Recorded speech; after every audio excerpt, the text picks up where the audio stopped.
This is season 1, episode 14 of the Call to Service podcast, and I'm here with my old friend, Elder Renfroe. How are you, Elder Renfroe? Doing really good. How are you? Great. Super excited to Awesome. have you. Elder Renfroe is from Soda Springs and is also in the Idaho Soda Springs Service Mission. And I'll just turn the time over to you and let you tell your story. That sounds good. So, like she said, I am from Soda Springs in the Soda Springs Service Mission. I have a couple weeks left on my mission right now, so still a missionary at this moment. Um, and I started my mission in Seoul, South Korea. It was actually the Seoul, South Korea mission, so just south of Seoul. That's confusing, but it's the truth, you guys. Um, yeah, when I got my call to Seoul, South Korea, was so excited. I loved the idea of going there, and I loved being there. And when I got to the MTC, everything was great. I had a companion. I liked him most of the time, and I loved my district. They were all great. We were playing volleyball every morning, and it was awesome to have uh, people who have the same goal as you. They all wanted to share the gospel, and they also had, because of that, had the same standards, and we, just automatically had so much in common. So, those guys were awesome. And I loved them, and it was really great. While I was there in the MTC, one of the elders um, returned early because of obsessive compulsive disorder. And that's going to be important later in my story, you guys. He's a really great guy. His name is, well, I'm not going to tell you his name. Okay, get over it. He's a really great guy. He plays the drums, super handsome. And so the rest of us, learn the language in the MTC, have a great time, become best buds, and we all go to Korea. There was um, two districts that were all going to Korea. Most of us were going to the Seoul South mission. The rest of them, like three elders and all the sisters, all four sisters, were going north to Seoul. And I got to see them sometimes there. And my first couple transfers were with Elder Chittenser, great guy. He's returned now, really cool. Um, and he helped me with the language. He was so cool. He helped me with the language. We went out to eat Korean food. He showed me all the great places. The corn dog lady that gave us discounts. The Korean corn dogs, you guys, they were delicious. Okay, you could get half half dog, half cheese, and then like with potatoes on the outside, with ketchup and sugar and all sorts of crazy stuff you wouldn't expect. Delicious. All right. And while I was there, I had a trial of faith with El Chittenstar, which he helped you with more than I think anyone else could. So probably why I was put with him. He was really great. Um, once I got out to the field, this kind of happened over the course of many months. Like at first, I was gung ho, ready to go. Um, but then after all the hard work I was putting in and not really getting a lot out of it, and I was also wondering, like, do I even know if this is true? I really hope, like, I don't want to be out here basically promoting this church if I don't know for sure that it's true. And that sort of seed of doubt. Oh, and then we also went to a Baptist church, and the pastor there kind of planted some seeds of doubt as well. Anyways, so once that little dark seed of doubt grew, I got to the point where I basically asked for a sign and went into my room kind of waiting, and I had a panic attack, the worst. And the sign was this. It was nothing. Like I felt basically the safety and the presence of God leave me, like almost to the point where, it was nothing. All right.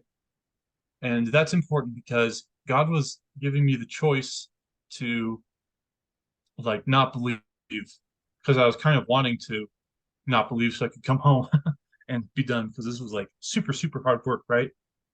Um, and at that point, I was kind of faced with a choice. So I was like, all right, obviously, I'm feeling nothing. I don't know why. And I could choose basically between continuing on my mission with the church or basically heading away from it. And I sort of looked down the path of heading away from the church, and it was just like so full of like resentment and a lot of darkness, and I couldn't really. I knew that even if even if I believed it was true, that the church wasn't true, it wouldn't be it wouldn't make me happy, you know? Mhm. And then so once I figured that out and I kind of decided to keep believing again, I was like just overwhelmed with the spirit, you know, and it felt really good and I felt God's presence again.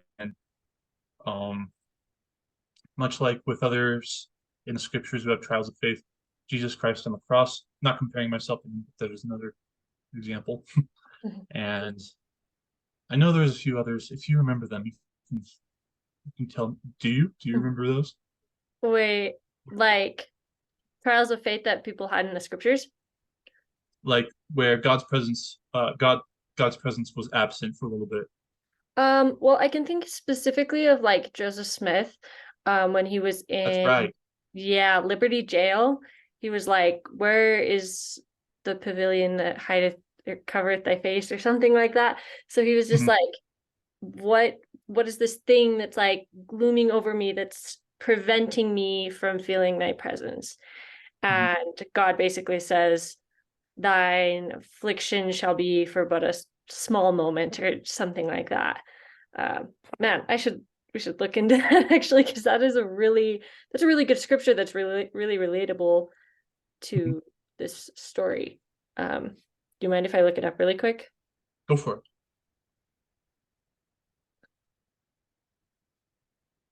Let's see. So it's Doctrine and Covenants 121, and Joseph says, "O God, where art thou, and where is the pavilion that covereth thy hiding place? How long shall thy hand be stayed, and thy eye, yet thy pure eye, behold from the eternal heavens the wrongs of thy people and of thy servants, and thine ear be penetrated with their cries?" And he like prays until verse 6, and God's answer in verse 7 is, "My son, peace be unto thy soul. Thine adversity and thine afflictions shall be but a small moment, and then if thou endure it well, God shall exalt thee on high. Thou shalt triumph over thy foes. Thy friends do stand by thee, and they shall hail thee again with warm hearts and friendly hands." That was good stuff. Yeah. Anyways, so you kind of felt like that in your situation. Kind of Yes, I felt, did. yeah. Yes, I did. And then I covered pretty quick. Like I said, my companion was super helpful and like praying with me, just being awesome, kind of letting me uh take it easy for an hour, which like might not sound like much, but in the field it is. Yeah. Like you're constrained to like maybe a 15-minute nap if you really work hard all day. Um, so yeah, it's really hard out in the field. Anyways, fast forward. Elder Tittenser, he was an awesome companion. I love that guy. Um, I get transferred after two transfers to Bundang. Great Hmm. place. It was the second wealthiest city in Korea. Like per capita. Hmm. I thought Seoul would be at the top, but it's not because there's lots of rich people, lots of poor people. Anyways, my new companion, Elder, this is awkward. I know his name, Kyle Carter. Elder Carter, really great guy. He taught me the area really well, and we got some, we got lots of work done. He got a lot more work done after I was done. Oh, I forgot to mention, Ella Tittenser and I got someone on date. It was a really great experience. Her name was Lee, and I tried to ask her if, when she read the Book of Mormon, after she'd read it, if she knows it's true, will you be baptized? That was kind of the sentence I was trying to say. And I said it in my broken baby El Renfroe Korean, and then she kind of looked at me like, what the heck are you talking? And looked at Elder Titten, sir, and he could speak Elder Renfroe Korean, even though no one else could. And he would like translate from my broken Korean to real Korean. And basically, at the end of it, she said, yes. You wanna know what she said? It made me feel so happy. She was like, I want to be baptized so I can be as happy as Elder Renfroe is all the time. And I was like, oh, made me feel so good. And she moved shortly after to Seoul, where her boyfriend was. And although I don't think she's been baptized since, I do know that like we planted the not planted. We introduced her to Jesus Christ, and I think that's basically what a mission is all about: bringing people closer to Christ. So yeah, that was awesome. Oh. Anyways, back to Elder Carter. This is when things for me started to get really hard. Um, like, okay, this is a fun story, you guys. I went to it was a preparation day, P day. We went to not known song, Daejeon. We went to Daejeon to the huge stake center, had an awesome basketball court with some of the other elders. Um, Zito Gito Ja, Elder Zito. He was hilarious. He's an Italian guy. We Mhm. call him Zito Gito Ja because Gito Ja means leader in Korean. Um, and yeah, just rhymes. So that's what we called him. And he was a zone leader, I think, at one point. So the name stuck. He was awesome. And Mhm. then there was also elders. I think Elder Harmon was there. It doesn't matter, not important. We played basketball that day, and even though I'm a tall fella, I'm just not that coordinated or good at basketball. Usually I kind of hang back, just kind of stay by the basket and try to get some rebounds or easy shots. But that day, I was on fire. I was en fuego. I was bur. That's how you say fire in Korean. And I was like just all over the place, super high energy. And it was crazy. Like I'd never been that good at basketball my whole life. And I was just so happy to be there. Like, oh, I love you guys. And the next day it was like it was the complete opposite. I felt like crap. I was like, what am I doing out here? This is not fun. And I thought I had bipolar disorder because that same thing happened several times where I was feeling like on top of the world one day and then like crap the next day. And that is when I started getting help because I like got very um depressed to an unhealthy level, you know. Mhm. And so we went to Seoul. I got to see the Seoul Temple because of that, so that was cool because it's not in our mission. But since I had to go to Seoul to see the psychiatrist, then we got to see the temple. And I got to see some of my old MTC dongi, some of the MTC buddies. Oh, that's so fun. Hmm. And anyways, this nice lady, I told her what was going on. She gave me some antipsychotics. Those were awesome. When I took them, it made me feel like I was floating on my bed. I could see red shapes in the ceiling. And then we switched medications because it was too strong for missionaries to be taking. Forgot what it was after that. Anyways, wasn't working as well to the point where um, I just couldn't. I was like sitting down reading my Korean Book of Mormon, and I just could not like I couldn't read.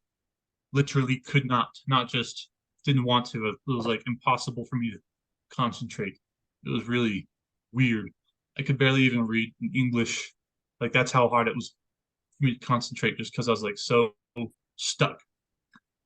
Anyways, struggles continue, and at the end of the day, my mission president calls me, and he says, since I've been talking to a counselor too, he's been kind of uh, saying everything I said to my mission president. He knows what's going on the best, and it was hard for him and me. And he said he was going to send me home, and yeah, that was really hard. Didn't want to, Mhm. but at the same time, as soon as he said it, like I was super crushed, but I couldn't even bring myself to say no. Let me stay out because like that's how hard it was for me, even though I really wanted to at that point. Like earlier in the mission, earlier in the story, yeah, I wanted to go home. I was ready to be done. Not now. No, this is awesome. I love Korea. Love the food, love the people. My companions are awesome. All sorts of good stuff. And go home to a service mission. That was the plan. So a few days later, very depressing days. I gave my companion a really hard time. He was awesome though. You know, like I had a hard time, even harder than before, getting out of bed, and he kind of just like let me take a break for a little while. I think he expected me to get back up after a couple of days. I expected to be gone after a couple of days, but then a few days after that. Anyways, it was a hard few days. On the way home in Hawaii, I got to talk to a lady named Tekla about the church in a way like that every missionary thinks about how they're going to do it. And I told like she invited me over there. She asked me to tell her about my church, and I did, and it was awesome. And she told me about her spiritual experience and how she just likes to go into chapels and feel the spirit, basically. And she's not really big into being told what to do. She had lots of stories about don't tell me what to do. She was pretty cool like that. Um, so again, I got to introduce her to our church, not as much Jesus Christ because I think she had a close relationship with Jesus because she was always going to chapels and feeling the Spirit, which is awesome. And I met a service mission president while I was in Hawaii, like with the hangover, not the hangover, the layover. And yeah, and service mission president, I got to teach somebody. Lots of people were giving me free food because they thought I was either on my way out to a mission or on my way home, like at the end of 2 years. Lots of free food from members. Some stuff from a bakery. This guy comes up, gives me like $20 and some Starburst. So I was like, yes, what a cool guy. Anyways, I get home and I meet the Lancasters and they're the nicest people I've ever met in my entire life. Excuse me. And I get serving in the temple and meeting the other missionaries, and it's just great, you guys. Service missions are the best. I got to let off the gas a little bit, and pretty much over, I'd say after, well, I've been recovering this whole time from the whole depression thing. Right now, I'm not really struggling with it at all. Mhm. Don't really need help with it either. And that was kind of a steady, slow pace. First, like feeling depressed and getting as much help as I could, and then not feeling as depressed, getting as much help, and then getting less help, feeling a little bit worse, but then just slowly climbing up. It was great. Right now I feel great. It's great because of the service mission. Service is a healing experience, and I recommend it to everyone. Mhm. Thank you so Now much. all I want to talk about is the other missionaries, but that's a lot. That's a lot of time. I have a few questions before you Yes. go on to that. So, um, well, I guess the first part is I remember Sister Lancaster telling us the story, like your story, when you were in on your layover in Hawaii, like about the service mission leader that was there. And it was so Yeah. interesting because she was talking about how he like needed to go catch this flight, he and his wife, Mhm. and the spirit was like, no, you need to go talk to that elder. And he was like, no, I'm going to miss my flight. And the spirit was like, no, go sit down. And so then he came and talked to you. And that was like, I don't know, was that when you had first heard of a service mission, or did that just kind of like reconfirm that that was what you needed to do? Or like what impact did that service mission leader have? Well, first of all, he was super awesome and handsome and just good looking. And I already knew what a service mission was. I've been looking at the standards in the gospel library ever since it became a possibility. I was like pretty sure I'd go on a service mission. I was still in like I want to stay out, I want to keep serving the Lord mode. But if I hadn't met him, I might have gotten home and just like kind of not worked towards it and then would have just kind of slowly been like, all right, I'm not. But Hmm. after he talked to me, I was like, sweet. Service mission sound awesome. I'm gonna go get on that. I'm gonna go home and get on a service mission. Yeah, That's what I did. really cool. And I think I don't remember this correctly, but as you were telling your story, I was also recalling speaking in Soda Springs, and I think I talked to your mom. You sure did. She talks about you all the time. Oh my gosh. Yeah, she is iconic. I love her. I follow her on Facebook and she's awesome. But anyways, so those are some cool crossovers. And then at the beginning of the story, my other question, you brought up obsessive compulsive disorder. So Oh, yeah. yeah, so what have you learned about that? And So the reason that is important is I have somebody who's very close to me who also came home early from a mission before he got out of the MTC for obsessive compulsive disorder. And there was two directions that these two missionaries went. The one that was in my district in the MTC, he went home and he was really struggling. It was like kind of hard to watch. And he was also so he helped me study Korean a lot. Like I was kind of at the back of the pack as far as Korean went. And he came in to our little dorm area and he taught me like memorization techniques and helped me memorize like the mission purpose. So yeah, really great. He's so awesome. When he got home with OCD, uh, I know this because when I found out I might be sent home early, I like called him, which was against the rules, did it anyways. I was like, man, what's it like being home from a mission? Like, it sounds, no offense, but it sounds pretty hard. He's like, I've been doing better than I ever have my whole life. And I was like, oh, thank you so much. And then he went on to tell me that he was really struggling, and a counselor talked to him and basically said, if if leaving the church will help you with your mental health, then there's nothing wrong with that. And he did. Oh And my I respect that decision God. completely. You know, I'd be really sad if the other missionary I knew did it too. And I was sad for him also. I kind of, I just kind of know without knowing why I know. I know that this was kind of the plan for him all along. Sounds like it's not. Sounds like he's straying from the path, but I think like he'll be fine.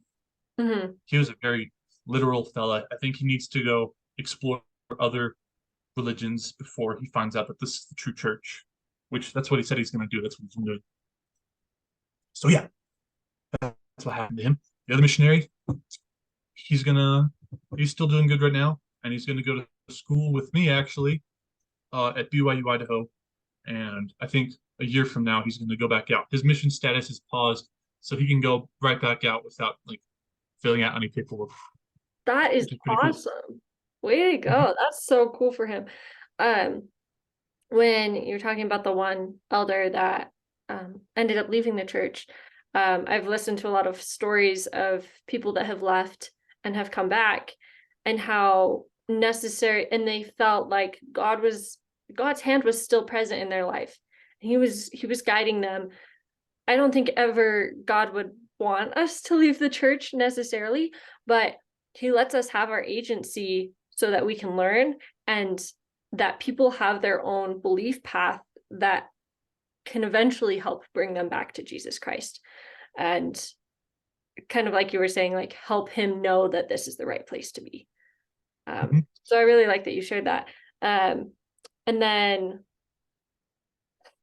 um, I've just been reading a lot lately about OCD, and specifically scrupulosity, which is religious OCD. Was that the case for those two elders? Was Was it? for the second one. I don't know about the first one. Oh, okay. Yeah. Yeah, because I know quite a few people that have struggled with that, and it's a real deal. Um, Mhm. so Like where they can't distinguish basically the voice of God from their OCD. mhm. Is that what Yep. like in Ender's Game 3, you guys read that, read that. I don't know what that is, but probably. Cool. So you're going to BYU Idaho this fall. Sure am.